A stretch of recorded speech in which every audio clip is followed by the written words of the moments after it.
Giving money to someone who says, "My life is a little harder than it used to be," is risky. That was all I could do in life.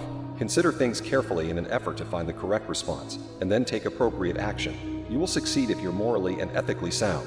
That doesn't, in my opinion, hurt Wells Fargo's prospects. Once you identify what they are, stay away from them like the plague. The way that technology has affected companies is a prime illustration of Darwinism. I wriggle in my seat and get a little dubious when I see a group of very brilliant individuals attempting to do good. It's completely insane. Who would want their kids to grow up using Bitcoin to make purchases? I pray that my family doesn't fall for it. Multitaskers, in my opinion, pay a heavy price. It seems to be a better place. They erred in judgment. It will benefit them.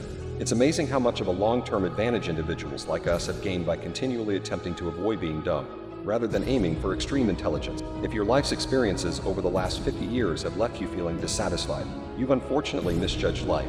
I believe that having strong ethics will ultimately result in greater financial success, and I'm honored to be affiliated with Berkshire Hathaway's values. I assure you that man is capable of producing additional Bitcoin in some way. Investment banking is not as honorable as investment management. Everyone would be very wealthy if all that was required was the ability to determine which firm is superior to the others. A fair business at a fantastic price is not as good as a wonderful business at a fair price. The first rule is that knowing nothing at all may be achieved by simply trying to recall discrete things. Take a look at this generation. They multitask and have so many technological gadgets. Everyone aspires to run successful businesses. Enter, purge ignorance, and stay away from nastiness. Alternatives to money and gold, as well as the creation of a large speculative vehicle, were never even remotely contemplated by me. Simply said, a great deal of items won't be effective for you. It is a toxic substance. Attempt to instruct your grandkids about it. Take care of yourself. I will say this. I have never met an intelligent person who isn't a voracious reader. It is one thing to believe that gold has a fantastic store of value since it is rare and impossible for man to produce or get in large quantities. A formula that is effective in one decade may not be in the next. That is often the case with technology. Wall Street has too much political clout and riches. You don't have the facts in a form that is useful if they don't fit together neatly on a theoretical lattice. It is the best that can be expected, and things will probably grow worse. They performed very well during the Great Depression, but as technology advanced, they were unable to pay its stockholders. Take a look at Kodak, the world's leading image firm at the time. Gaining your consumers' confidence by consistent good deeds is a true delight. Bitcoin is among them as well. I'm accustomed to very intelligent individuals being able to discern truth, but there's a strong human desire to believe that whatever you're doing to achieve is okay. I doubt it will function as well as reading print did for me, but I'm sure you can read on the computer today and profit much from it. Never trust them. Furthermore, it was a simple error to make. Until the odds shift, they continue to raise the prices.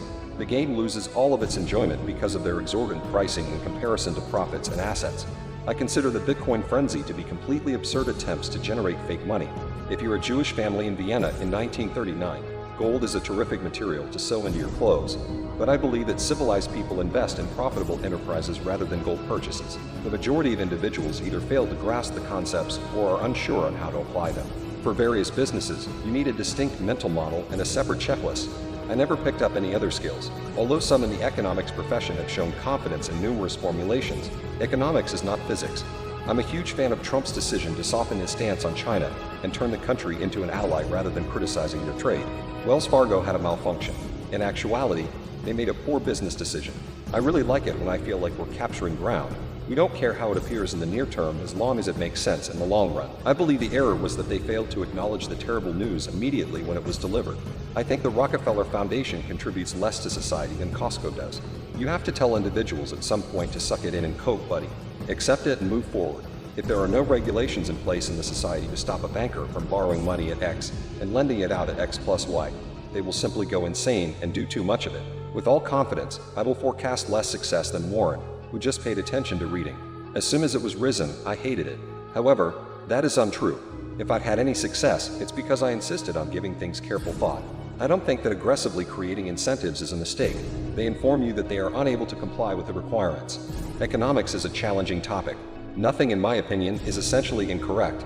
It's a wonderful gift if you can become really adept at disproving your own false beliefs. Individuals want to seem intelligent.